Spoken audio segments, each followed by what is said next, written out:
push myself a bit tonight. But when it comes to bios, you don't really want to mess them up. I didn't have time to memorize it. So I will ask Bill Carr to come on up and give his brief bio. So Bill joined Amazon in 1999 and spent over 15 years with the company as vice president of digital media. He launched and managed the company's global digital music and video businesses, including Amazon Music, Prime Video, and Amazon Studios. Kind of does. Yes, I've heard of all of those, just a little bit. After Amazon, Bill was an executive in residence with Mavron, an early-stage consumer-only venture capital firm, and he later served as the chief operating officer of OfferUp, the largest mobile marketplace for local buyers and sellers in the United States. Today, Bill is the author and co-founder of Working Backwards LLC, where he coaches executives at large and growth stage companies on how to implement the management practices developed at Amazon. Proud to say Bill earned a BA from Colby College in 1989 and an MBA from the Business School at Emory, which I have no idea how to pronounce. Gozueta. So thank you so much, Bill. Really happy to have you here. Excited for your presentation.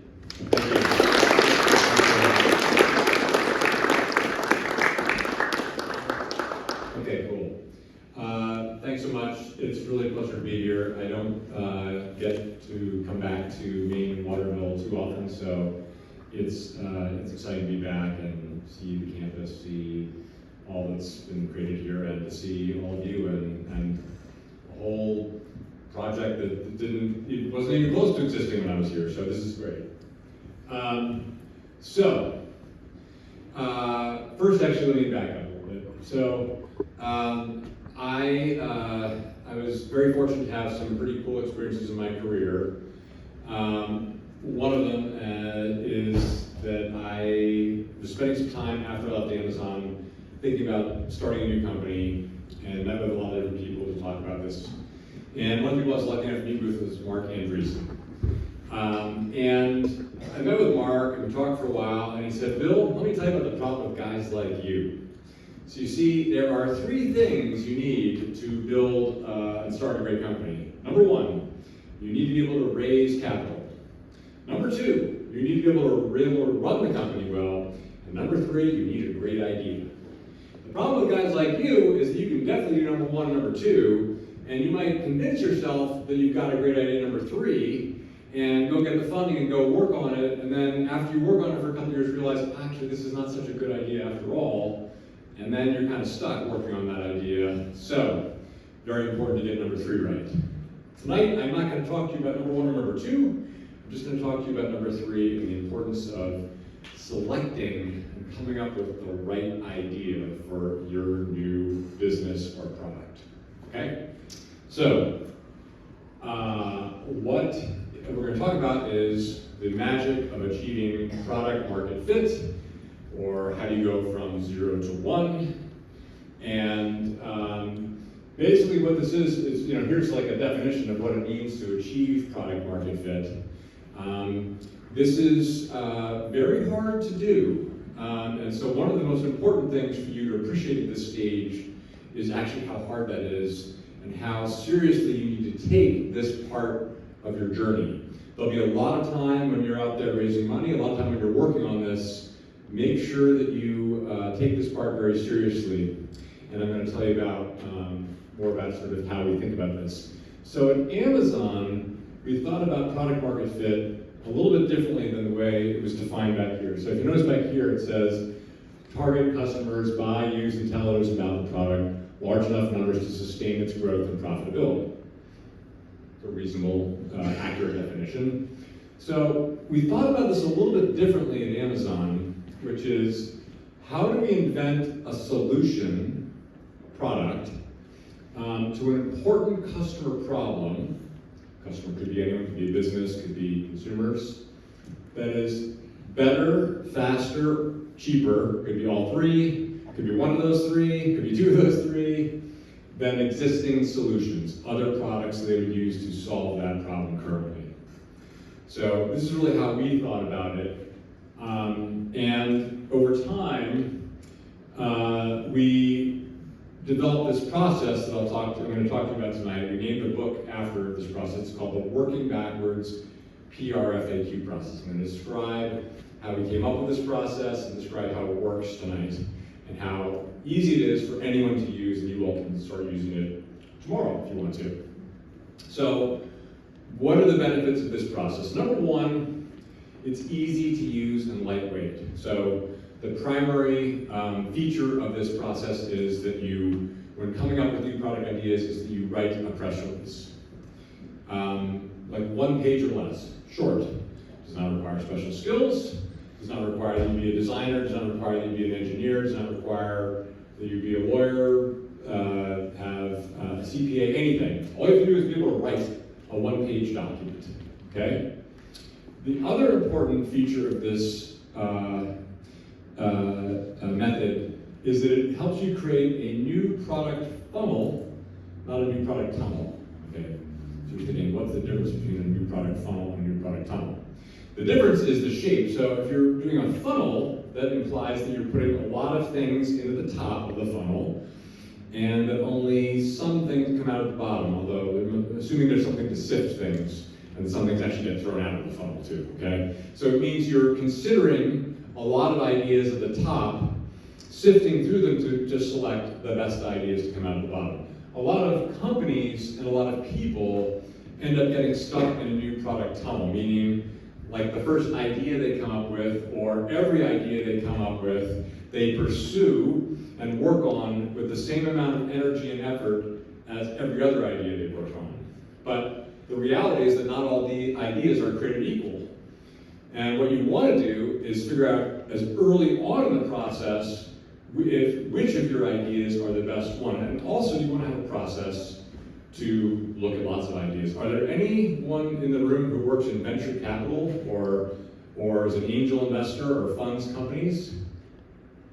Okay, so if you're in that business, you probably for every, 20 companies you meet with, you might fund one of them. More or less, sound roughly right?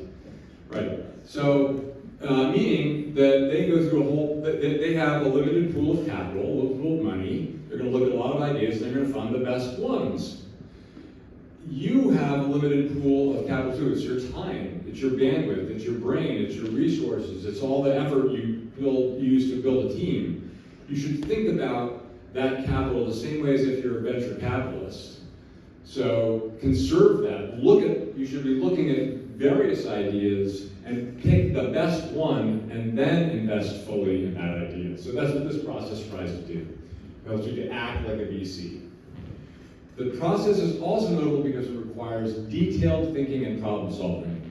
We'll talk about how that part works. That's the FAQ part of the process, which stands for frequently asked questions. It requires wandering and time. So, if any of you listen to the Lex Friedman podcast, I strongly recommend you listen to some Lex or watch some Lex. If there's one you should watch, it's watch the interview with Jeff Bezos, because there's a long section he talks about innovation. And if you read anything about how Jeff talks about it or watch that podcast, he talks about the need to wander. The point is, true innovation, there's no straight line to get to it.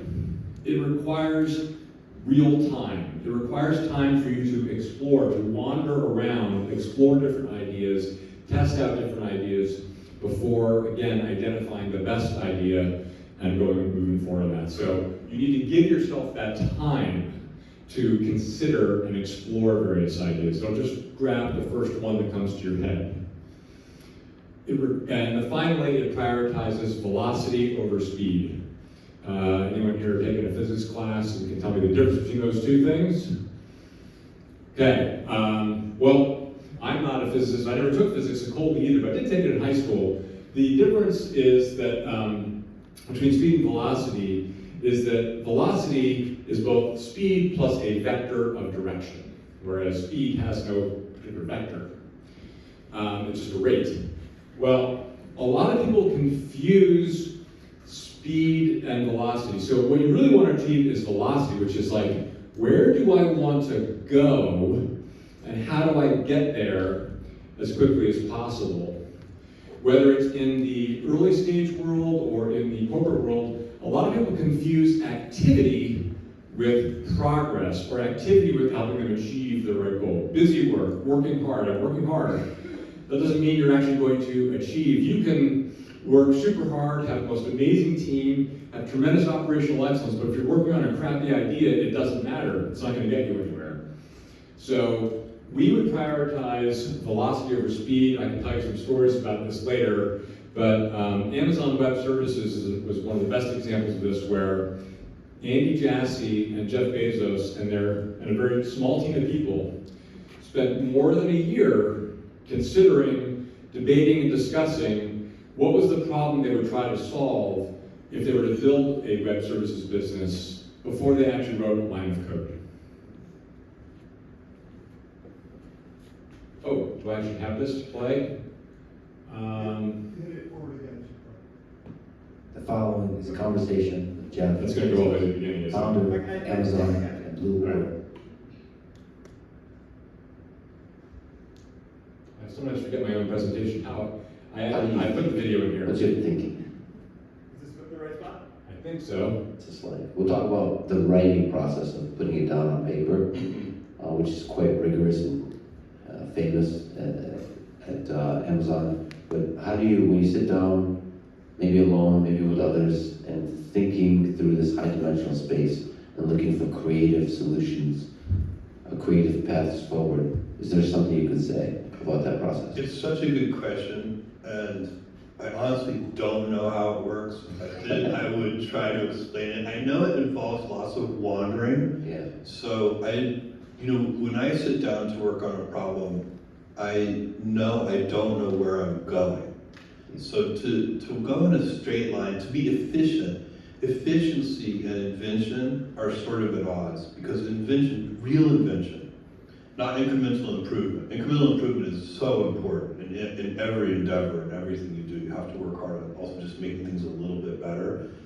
But I'm talking about real invention, real lateral thinking. That requires wandering. And you have to give yourself permission to wander. I think a lot of people,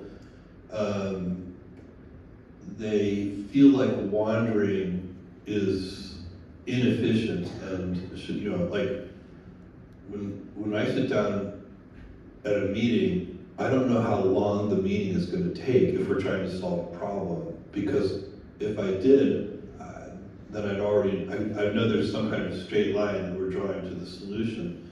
The reality is we may have to wander for a long time.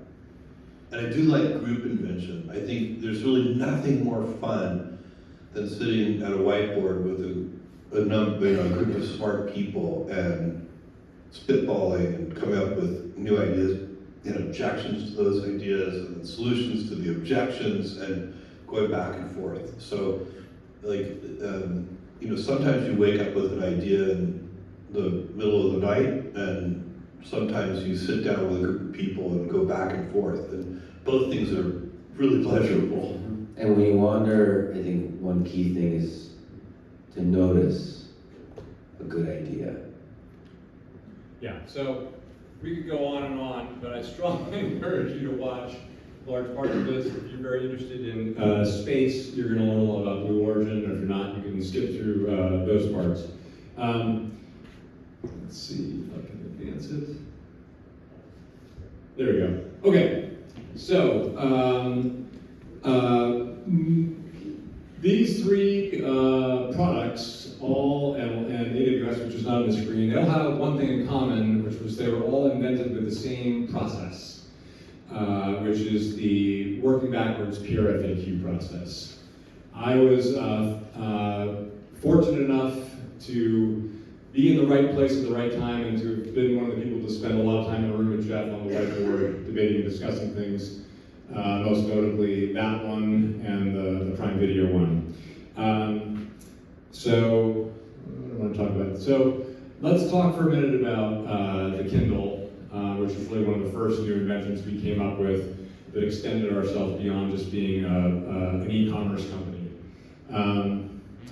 There was a few things that are notable about how we did it. One was that we thought long term. So going back to that wandering, I was part of the team. This initially was just a few of us meeting with Jeff every week to try to figure out what we're going to go build in digital media. This is 2005. For those of you old enough to remember, the iPod had just sold 1 million iPods. People started downloading a lot of Napster. And in 2004, Amazon had $4 billion of revenue, 75% of which was selling physical books, CDs, and DVDs. So that did not look like it was going to be a good future for our company, since we were completely dependent on selling the media business, and we were trying to figure out, well, how do we avoid being Kodak? For those of you old enough to remember that company, it used to be a very big, profitable company in the photography world, and it doesn't exist now because they did not make the leap to digital photography. So how do we go from analog to digital successfully? So we weren't in a rush to go just launch a Me Too to copy Apple. We actually spent, I spent almost a year in meetings with Jeff and a few other people trying to figure out what should we go build. We also focused, by the way, which is more relevant for a corporation, on who should be doing this work versus how and what, which is that we took a few people off of our biggest businesses. I was one of those people, and said, we need you to work full-time on this new idea and stop running that business. And then finally, the most important thing is, we didn't focus on our competitors and what they were doing. We tried to just focus on the customer, figure out problems that are relevant to them, and work backwards from there to invent a solution. So, well, yes, I just described this part to you. See, I can't sometimes remember what I even have in the slides. There's a later thing, if you read the book, about how we used documents, not PowerPoint at Amazon, and this is an example of that, where you end up sort of covering the same ground twice. But this slide is supposed to show you that, yes, in 2003, yeah, big company, that sounds great, but we're totally dependent on the media business. Future looks scary if the world is going digital. So what happened? So Jeff says, hey Bill, hey Steve, who was my boss then, the two of you, I want you to stop working on managing our books, music, and video business. Let's start working on digital media. And we'd start meeting multiple times a week to talk about what we should go build. And Steve and I had both been to business school, so we knew all the great tricks that they teach you there when you get an MBA, like how to go do a SWOT analysis, how to create a pro forma P&L, how to look at the market research data, and we would bring all these things to Jeff. And we put a lot of time into this. Jeff would look at these different materials, look up at us and say, where are the mock-ups? Which was his way of saying, what is the thing you actually plan to build for customers? If you'll notice, here in the SWOT analysis, there is no customer in this. You focus on your strengths as a company, your opportunities. What are competitors' weaknesses? What are the competitive threats? This is sort of classic business thing. There's no customer in here whatsoever. This also, what it does, this kind of thinking, forces companies to work in a skills-forward approach. What are we really good at today? Let's find some adjacent thing that's similar to that and go that way. And we try to figure out instead how do we work from a customer backwards way. In some cases, we may not be good at this thing at all, like building devices or making a web services business, but what do customers need, and is that a big need? So Jeff asked, where are the mock-ups? We went through, boring with the different iterations. So one problem with mock-ups, for any of you who've ever created any, it actually takes a lot of time to build a very good mock-up of your proposed website or client application. You need a very skilled designer. The time it requires, the revs, it's long. So this was not a lightweight process, it was a heavyweight process, meaning the number of meetings, the number of ideas we could look through in a given week or month was not very many. So after trying that for a while, and by the way, trial and error being an important part of this conversation, Jeff asked in one meeting, hey, I know, next meeting, everyone write a document that describes what you think we should go build, and pick whatever you want, and we'll just read all of them, and then we'll discuss them. And so that was the precursor to what happened next was, we had that meeting, and that was a great meeting. We were making progress because these documents had a beginning, middle, and end. You had to really describe things in detail. You couldn't just gloss over the details with bullets in your PowerPoint. And then he said, I know, for the next meeting, I want you to change your documents to be a press release. And why should they be a press release? Because a press release is where you're super focused on what are the customer's needs. What do I write in this press release that will matter to customers, that will make them get out of their chair and want to go buy this thing? In other words, we're going to start with what the customer wants. This is not going to be the real press release.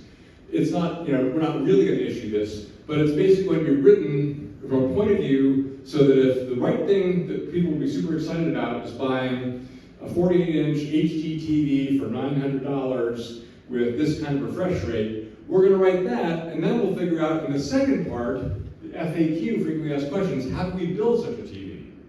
To see if that's actually possible. So we use this on Kindle, and in the beauty of this was it actually described multiple things that we had no idea how we were going to build.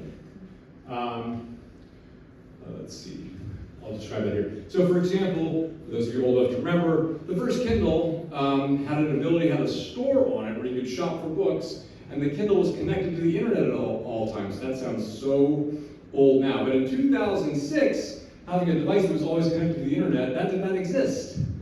Oh, by the way, the Kindle had more than 100,000 different ebooks you could buy. The ebook business existed before the Kindle. The publishers had offered us a selection of about 20,000 ebooks, and oh, by the way, they priced them the same as a hardcover book for $29.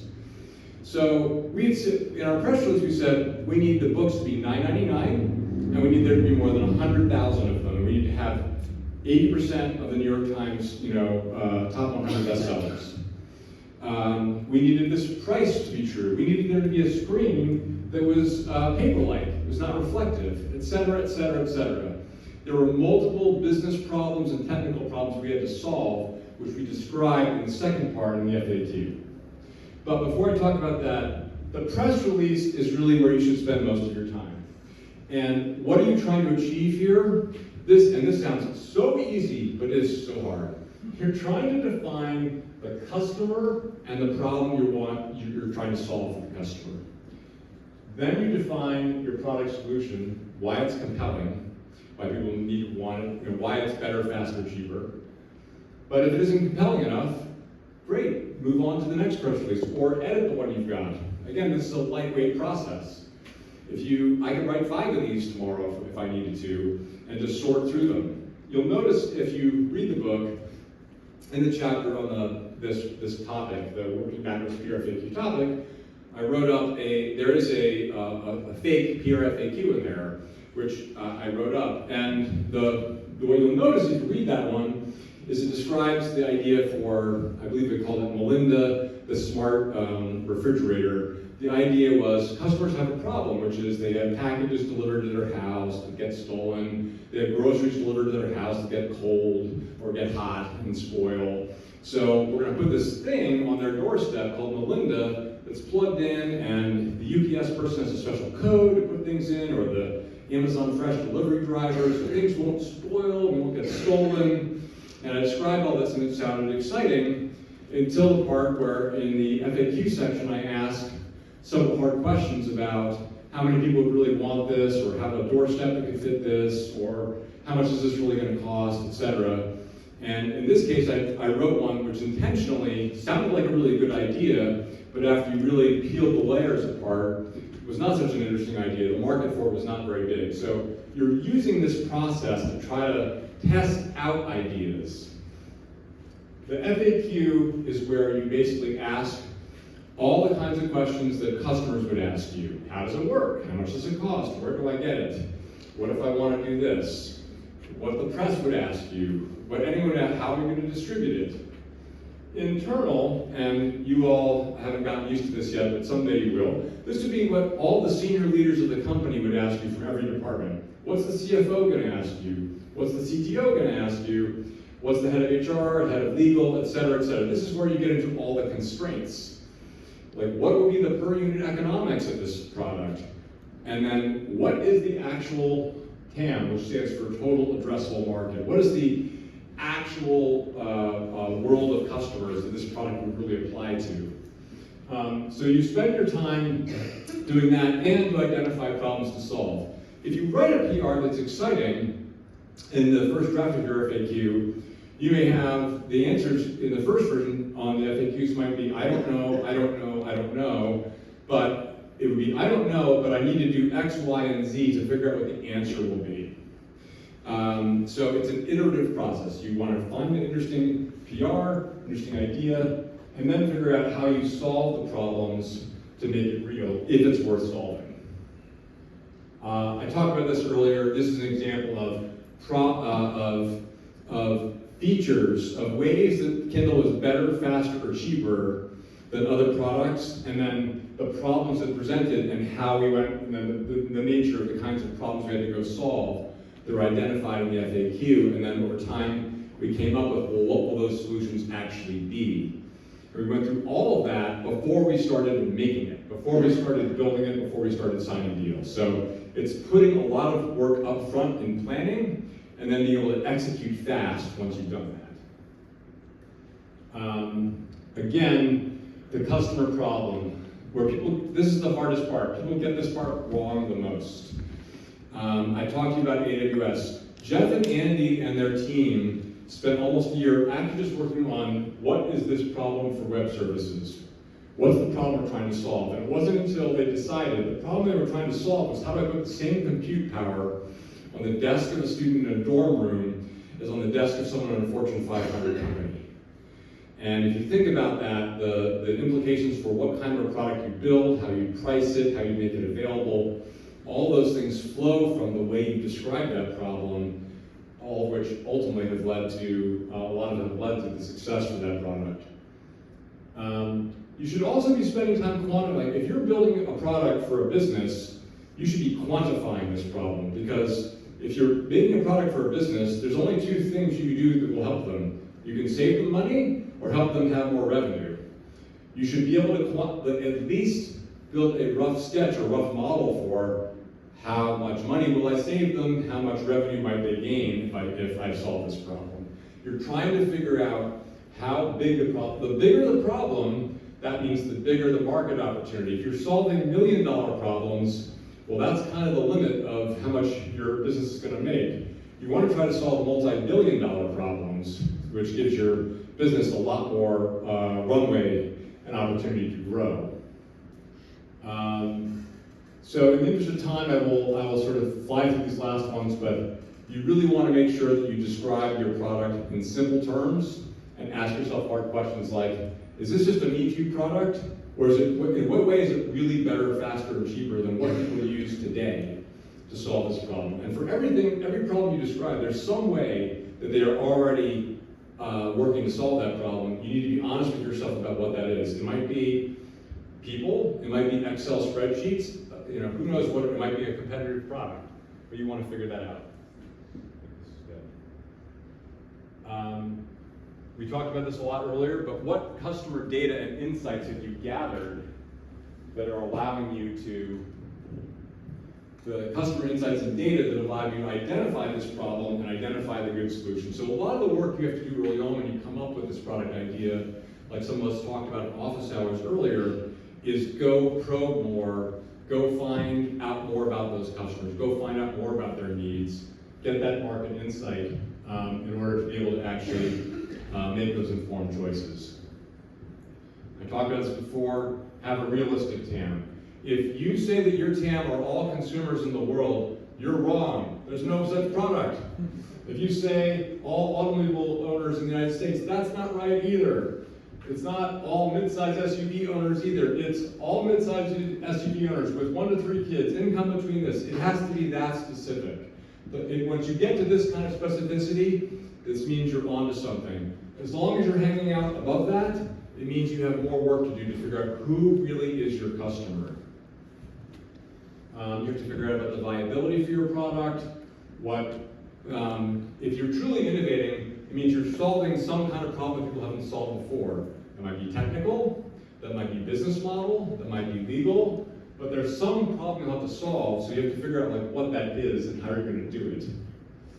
I already mentioned this before, but the best practices here, again, are think like a VC, evaluate many ideas, focus on big problems that are durable over a long time. Jeff would often ask, What are some things that aren't going to change? Is there a day when people wake up and say, all else equal, I'd rather shop at a store with fewer items than more items.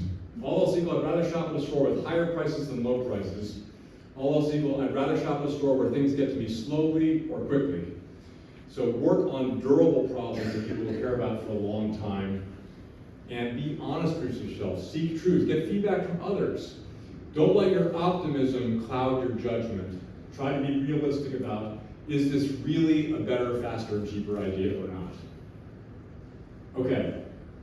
I'm going to stop there in the interest of time. And we maybe, oh my gosh, we're already like way over. We're good. So, do you want to do questions or do you want to move on?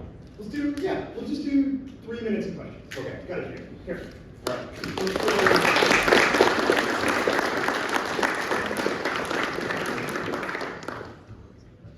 Anyone in the audience? Quick question? Great product, I've had 3 of them. Where did the name Kindle come from? Some combination of just, I think, people in the room coming up, like literally we'd have meetings where people would just like come up with different ideas, but I think we may have actually hired an agency to come up with some ideas for us too. That, kindle a fire of, excitement, knowledge. What made Prime Video different than Netflix or Hulu? Good question. The media business is actually a very simple business. There are really only 2 elements of it. It's about distribution, so how does the media get to people, and the content. And do you have content, whether those be books, movies, TV shows that people care about and are differentiated from the competition. So ultimately, that's why we opened up our own motion picture studio with Amazon Studios to make our own original TV series and movies. And the goal there really is to be no different than the way Warner Brothers or Disney thinks, which is we make movies or TV shows that are only available on Amazon Prime, but everyone is doing the same thing. Netflix does this, Hulu does this, Max, Disney. It's really, at this point, it's a question of who has movies, TV shows, and entertainment that I care about enough to tune in, which is a very expensive game to play in right now.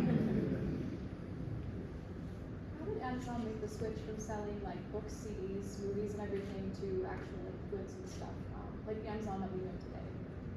Yeah, it happened gradually over time. So we transitioned very quickly to starting to sell more things because we had one of the beautiful things about building a store with search in it is that you get this amazing source of feedback when people started searching for things that were not books, that were not CDs, like TV or a DVD player or whatever it was. So we got the clues pretty early on that people liked the idea of shopping online and that we needed to just add more categories. Then we just had to think and be strategic about which ones to go after and in what order.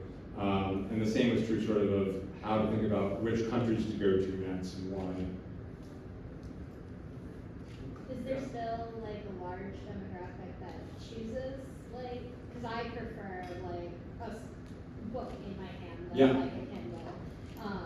So there has to be like a demographic that would still prefer to order like a paperback or a hardback. Yep, so there is, I can tell you now as an author, knowing the sales of our own book, that it's kind of distributed relatively a third between hardcover, ebook, and audiobook, actually. There's sort of the preference for all 3. And as far as Amazon cares, like, cool, we sell all 3 of those, so, pick whichever one works for you.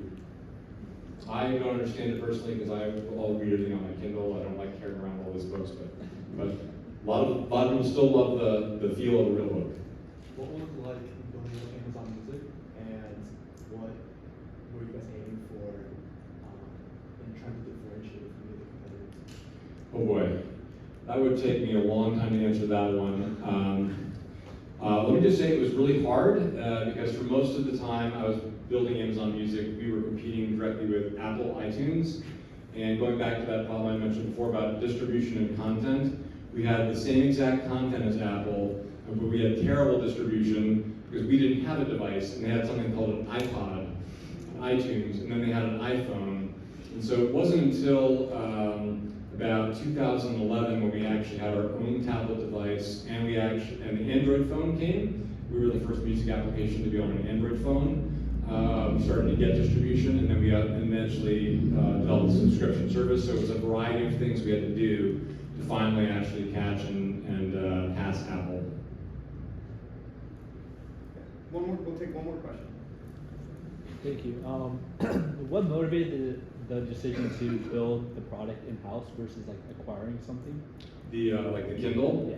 Yeah, that's a really good question. So that's actually like a conventional way of thinking is, in fact, we talk about that a lot because back in those days, what you could do is go to like an ODM, original design manufacturer, or OEM, original equipment manufacturer, and just as a company and say, yes, I need you to build me a device that looks like this.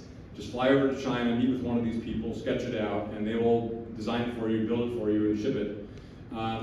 We decided that that wasn't going to work because we needed to, the problem with that is you're completely dependent on this third party forever. We knew that we needed, the features and capabilities of this device were a mixture of software and hardware, that we needed to be able to control those things in order to be able to actually continue to innovate and improve and make this product differentiated. And so we made what was a very unconventional decision to say, we're going to start to be a hardware company.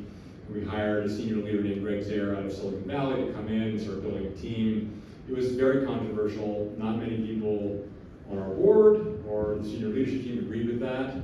But in retrospect, that was an incredibly powerful decision because we did that, not only did it lead to the Kindle, but it led to Echo, Alexa, it led to Fire TV, a whole host of devices that is a very large business for Amazon. One more round of